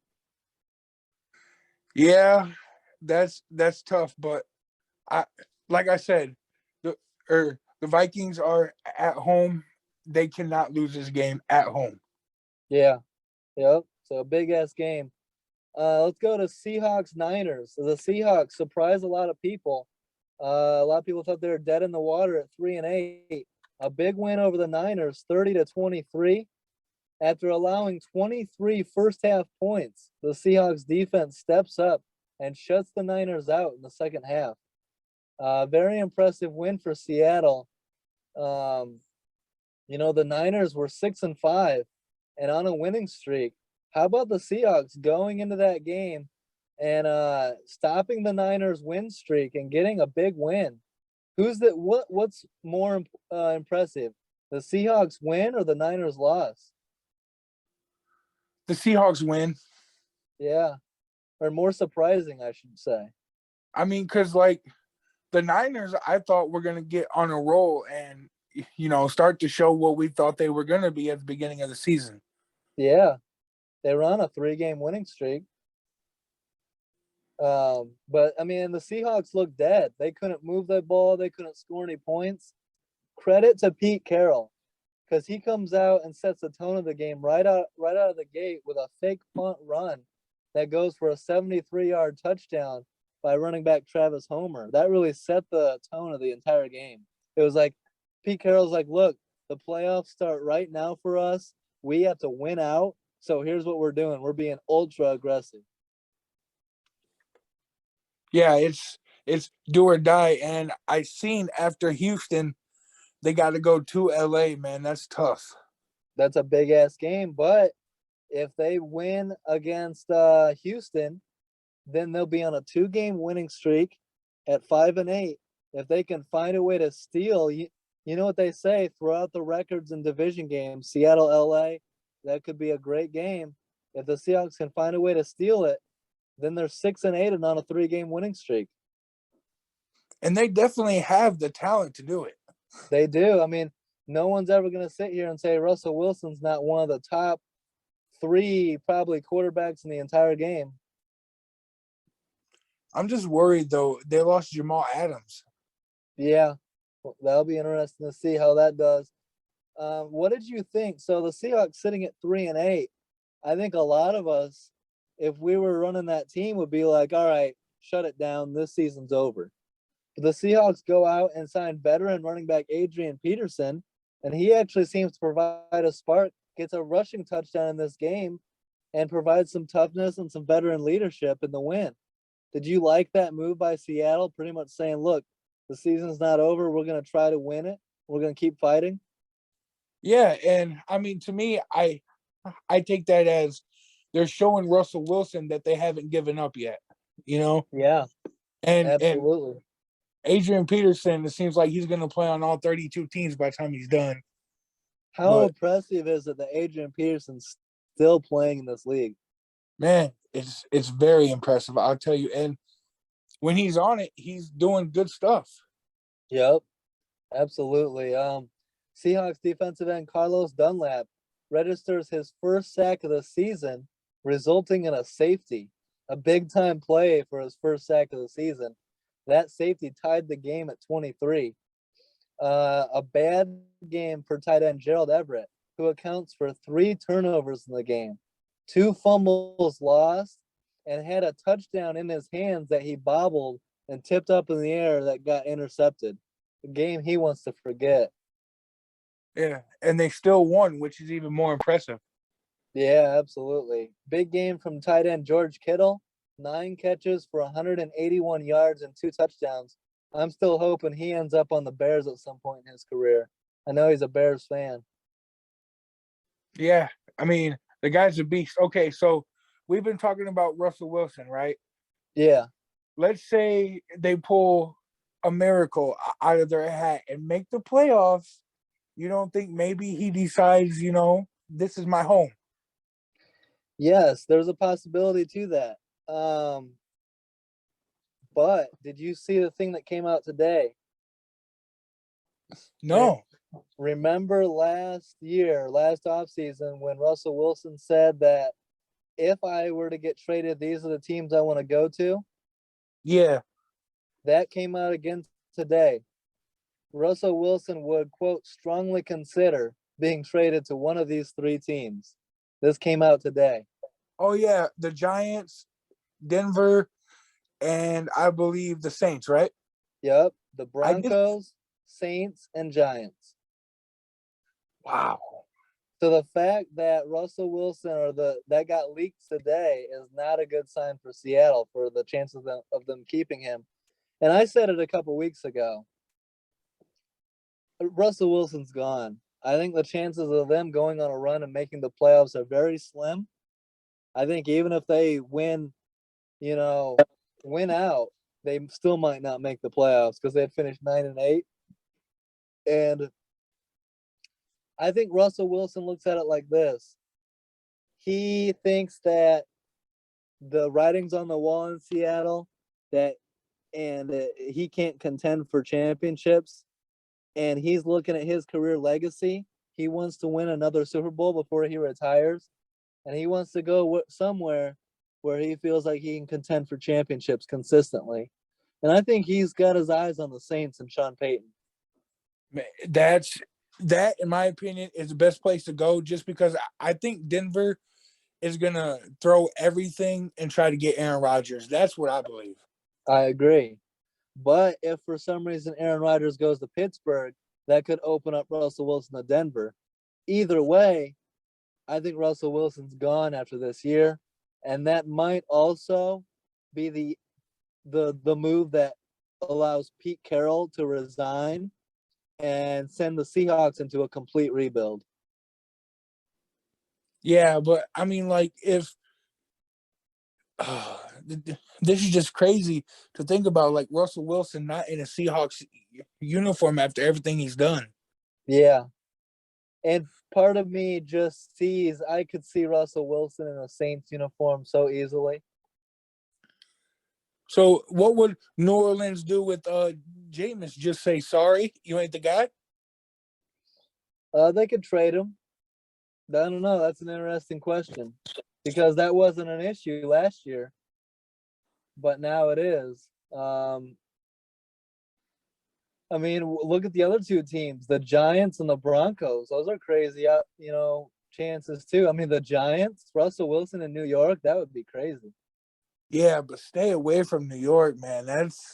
I don't know. Eli Manning won there. I mean, you put Russell Wilson on the Giants today, the Giants are a lot more competitive. They have the weapons, bro. They just don't have the quarterback. I agree, but I just feel like New York is a bad place for, to be a quarterback at, regardless which New York team you go to. But that's just my opinion. Eli Manning had a lot of success there. The Jets are a bad place to be. The Giants are not. I can see that, but I mean, wherever he goes, it's going to change the landscape of football. Absolutely. So that's going to be something to keep an eye on. But in the meantime, the Seahawks are going to try to win out. Big win over the Niners. A lot of us didn't see coming. And a great opportunity to beat the Texans in week 14 to get to 5-8. So if they get to 5-8 and on a 2-game winning streak, you said they play the Rams in 2 weeks? Yes. Where's that at? It is in LA. Okay, so that I hope we get that matchup. I hope that the Seahawks are on a 2-game winning streak going into that matchup. And if it is, I'm going to take Seattle to get that win. In LA? Yep. Oh, man, you've been on one tonight. No offense there, bro, but, These are just my gut. This is what my gut's been telling me. And watch Quandre Diggs get revenge, or not revenge, but pick on his old teammate, Matthew Stafford, get a nice pick off of him. And you were talking about them winning out. How do you think they'll fare against Chicago? That's their final game in Seattle. Seattle, Chicago. I mean, by that point, the Bears will be dead and buried. So, Seattle. Let's look at Seattle's schedule here real quick. Let me pull this up. So they're 4-8. They should win against Houston to get to 5-8. Then it's at the Rams. That's the tough one. Because then it opens up, bro. If they find a way to beat the Rams, then they'll be on a 3-game winning streak. There is no reason the Seahawks can't beat both the Bears and the Lions in Seattle. They could potentially be on a 5-game winning streak and finish at Arizona. Yeah, but they're not going to beat Arizona. If they're on a 5-game winning streak, guess who's picking them to win? Well, yeah. I'm such a hater of the Cardinals. What did they ever do to you? Well, if you remember, I was pretty I put out a thing talking about how Cliff Kingsbury needs to get fired immediately back in the preseason. Yeah, and I mean, he kind of made you, say, what now? so far. What happens if they don't win the division and don't win a playoff game? Then you would have to question. But as of right now, at this moment, he's winning football games. Yeah, but that's gonna change. All But right. anyways, about Seattle at 9-8, if they were to get in, because it's a pretty tight race down there for the 6th and 7th in the NFC. Do you think they could do any damage or cause any problems?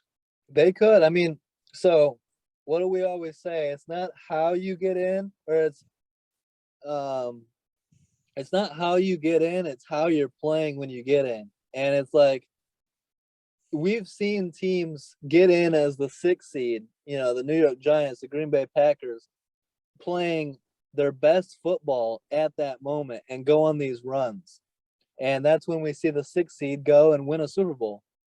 And Yeah. so if the Seahawks can get in order to finish 9-8, they need to go on a 6-game winning streak. So if they get into the playoffs on a 6-game winning streak, having won at LA and at Arizona, Seattle would be feeling like nobody could beat them. And we've seen Russell Wilson go to the Super Bowl before. So there would be no reason in my mind to question the Seahawks at that point. So as dead and buried as they looked going into week 13, if they go get hot and go on a winning streak here, there's no telling the Seahawks could easily win a playoff game or two. Yeah, it's going to be good to see how they turn out at the end of the season. Yeah, absolutely. So let's go Chiefs Broncos Sunday Night Football. The Chiefs beat Denver 22-9. The Chiefs have won 12 straight over the Denver Broncos. Now Chiefs improved to 8-4 and are on a 5-game winning streak. So the Chiefs are really hot right now. Everyone's talking about the Patriots. The Chiefs are right there as a real hot team right now in the NFL. And they will be hosting the 6-6 Raiders. I see no reason why they can't win that and get to 6 straight wins. So look out for the Chiefs and Patriots, the two hottest teams in the AFC. Broncos fall to 6-6, tied with the Raiders for last place in the AFC West, but they should win in Week 14 as they host the 10-1 Lions. What do you look at the Chiefs? 5-game winning streak, no reason they can't get to 6. If they go into the playoffs hot, maybe they can get back to the Super Bowl. Oh yeah, I mean they have the talent to do it, and like I said, man, we cannot go against Mahomes in January. That's like going against Brady in January. Yeah, he's proven it. He is clutch as hell, and And I so mean, Andy Reid is going to get them guys to rally, in my opinion, and make it to the AFC Championship game. yeah, I think that at this point we're staring down the barrel of a Chiefs Patriots AFC Championship game, and I hope that's what we get because that would be beautiful football. And if I was the Patriots, I would win enough to avoid going to Arrowhead. Yeah, that's the thing. Home field is going to matter a lot, but I mean, yeah, I mean, with a guy like Mac Jones, the Patriots need every advantage they can. They're a great team, but they don't have Tom Brady anymore, so they need to play to their strengths more than ever. Can Speaking you of go ahead. can you imagine though the Patriots, as soon as they think that they're completely done and are about to go in a rebuild, they get one hell of a quarterback in a draft, and he takes them to the Super Bowl. Like, That's that brilliant more from Robert so Kraft. more so than Robert Kraft or Mac Jones. That is the genius of Bill Belichick, 100%. You can we have to stop with these comparisons of who was more responsible, Tom Brady or Bill Belichick for all those championships. Look, they're both all-time great, surefire Hall of Famers. Like, let's stop with the comparisons. They're both legends. And you're seeing it in New England. This is the blueprint Bill Belichick. Like that's just what they do. He knows how to win, and it's amazing to see. And let's talk about these Patriots beating the Bills 14-10 in Buffalo in a cold, windy night on Monday Night Football. I mean, let's look at the way they won. Mac Jones completed 2 passes and they won the game. What did you think of the way the Patriots, the offensive game plan in Buffalo? Well, I mean, I got 2 things from it. First of all, they just proved to the whole league that you can run the ball more than you can pass it and win the football game. Yep. Everyone Secondly, says, yeah, go ahead. Go ahead. secondly, what I take from it is, again, the genius of Bill Belichick. I mean, who would have known that you would plan to just run the football and still go out there and win in Buffalo? Yep. And pretty much a must win, like division on the line. Huge ass game. And this wasn't in Foxborough. He went on the road into Buffalo. And to me, it wasn't surprising at all. This is why I picked the Patriots to win. This is why I talked about it last week on the podcast that I was picking New England to win. Because, like I said earlier, talking about your Colts, the Patriots are built to win in this time of year. They run the ball and they play defense, and Mac Jones protects the football. They don't turn it over.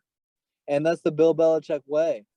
We forget that Tom Brady wasn't, Hall of Fame Tom Brady in 2001. He was much closer to a rookie Mac Jones in style of play. But Bill Belichick built a team that played defense, ran the ball, and didn't turn it over. And they went on to beat the greatest show on turf, St. Louis Rams, Kurt Warner, Marshall Faulk, Torrey Holt, Isaac Bruce, in the Super Bowl that year. This is what Bill Belichick does. And so they're built to win this way. I expect them, they're the hottest team in football. I think they're going to beat the Bills again in Foxborough, and they're going to be hot as hell going into January. It wouldn't surprise me at all if the Patriots go back to the Super Bowl with rookie Mac Jones. It's incredible. And to go into Buffalo and win with Mac Jones throwing 3 passes and only completing 2 of them, it was beautiful for me to watch. A lot of people hate it because they're like, run, run, run. This is boring. And I tweeted this a couple times last night. I said, if you don't like run first football, maybe you don't like the NFL. Maybe the Arena League is more your style. Yeah. See, but to me, it was great by the Patriots, but I look at it more as being bad by the Bills. Well, the Bills aren't built to win that way. The Bills are, if you look at the way the Bills are constructed, with Josh Allen's arm, with Stephon Diggs and Cole Beasley and all those weapons, they're built to throw the ball down the field. And so you get in a game with wind like that and bad weather, and they're gonna struggle. That's one of the biggest things missing from that Bills team is a strong running game. And anytime they get in a big game like that, guess who their leading rusher is? Oh, Josh Allen. Yes, their quarterback. And that's but not it. Go ahead.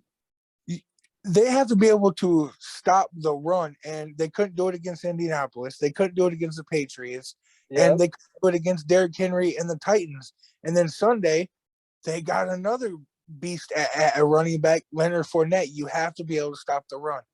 Mm-hmm. And That's another issue. That's another issue is their defense isn't as strong as it needs to be.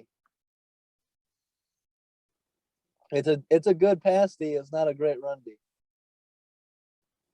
And yeah, Indy punked him. Indy ran him off the field. Jonathan Taylor ran all over him. And the same with the Patriots. And that's going to be something, they're a flawed football team. And they're going to have to go back and address that this offseason, whether they miss the playoffs or sneak in as a wild card and get beat. And their expectations were Super Bowl or AFC Championship game again, at least.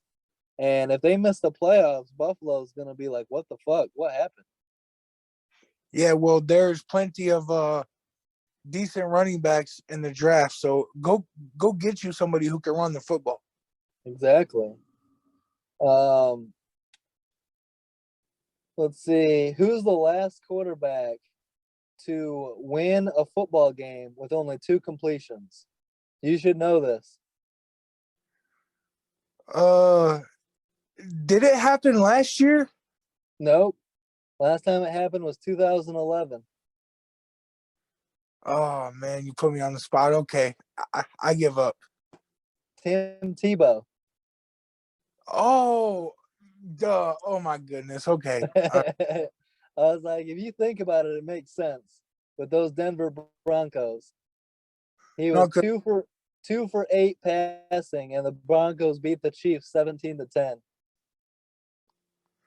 yeah, I was thinking of hitting from last year on the Broncos, but I Oh, forgot that. Hinton, yeah. Um, so the Patriots on a 7-game winning streak, and they go into their bye week at 9-4. Um, Smooth sailing right now for New England. They can take a week off, get healthy, and get ready for the stretch run. I don't think the Patriots could be happier with where they're sitting right now. Coming off a big road win in the division against the Bills. Now they got a game and a half lead, or maybe 2-game lead in the division. I think it's a game and a half. And the Bills going into Tampa Bay, a tough game in Week 14. So the Bills coming off a tough loss, and now they go face the defending champs. Like I said, the Bills could easily be 7-6. Yeah, and again, like I said earlier, for Cleveland, Buffalo, there might be a little bit of chatter there too. Yeah, they need to get it going.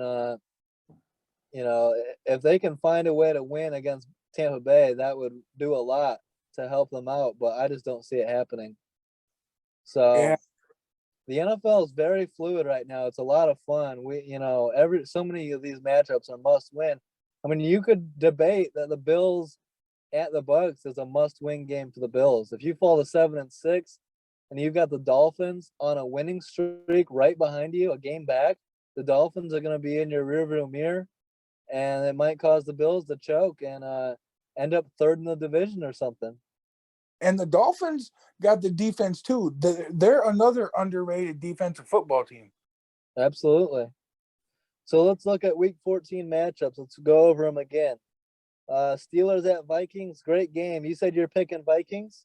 Yep, I'm gonna go with Minnesota. I'm going Steelers on the road. 8-4 Ravens at the 6-6 Browns. Who are you taking? Ooh, this one's tough, man. It's at the dog patch. I'm Yep. gonna go Baltimore Ravens. I'm going Ravens as well. And it's a big prove-it game for Baker Mayfield and the Browns. 6-6 Raiders at the 8-4 Chiefs. Kansas City. Yep, on a 5-game winning streak. So yeah, I'm going Chiefs as well. 8-4 Cowboys at the 6-6 Washington football team. I'm gonna go Washington in an upset. All right, this is a prove-it game for me for Taylor Heinicke.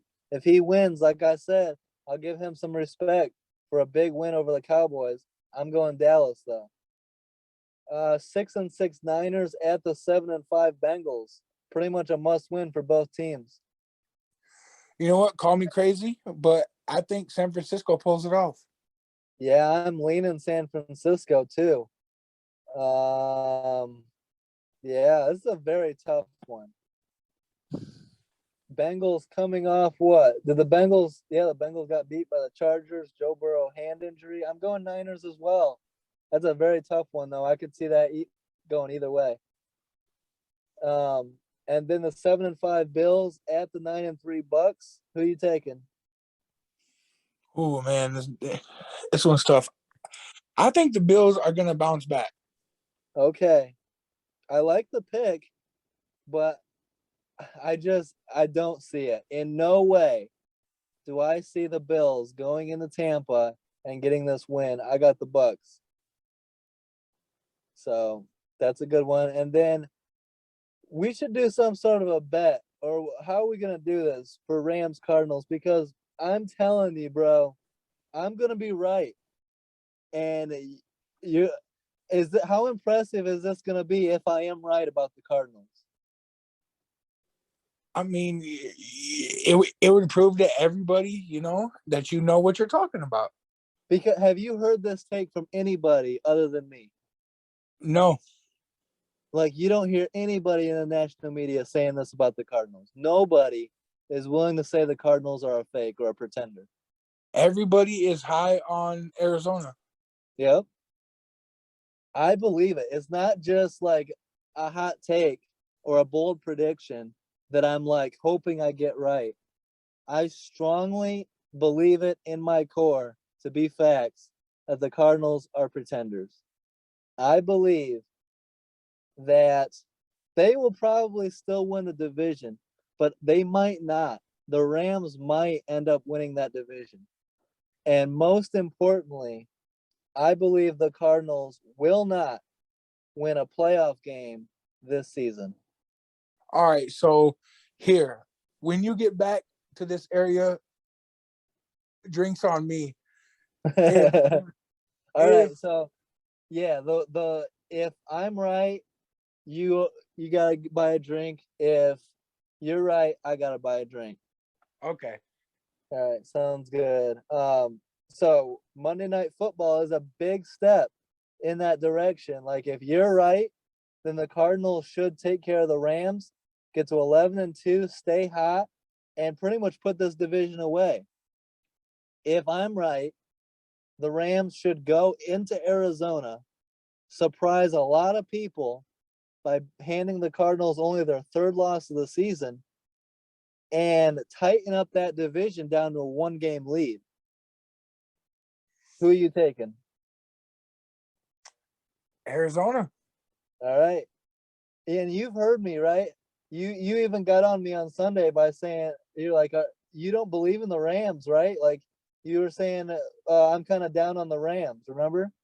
Yeah, I mean, how are you supposed to when you have next to the Tampa Bay Buccaneers the second best talent in the NFL, and Yep. you're 6-4?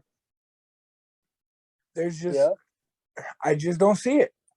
Well, and so I've been critical of Matthew Stafford. 3-game losing streak, 3 straight games with a pick six. Then they play the Jags and run away with it. Stafford has these highs and lows. That his career's been a roller coaster. And I believe that the momentum from beating the Jags and putting up 37 points will translate to Monday night. The Rams will have a great game offensively and win kind of a shootout over the Cardinals. It'll be high scoring. And Stafford will have a great game. And the media will get back on the Rams and start, and you'll see it here towards the end of the run. The Rams might win that division, and you'll see a lot of people turn back around and say the Rams are contenders again.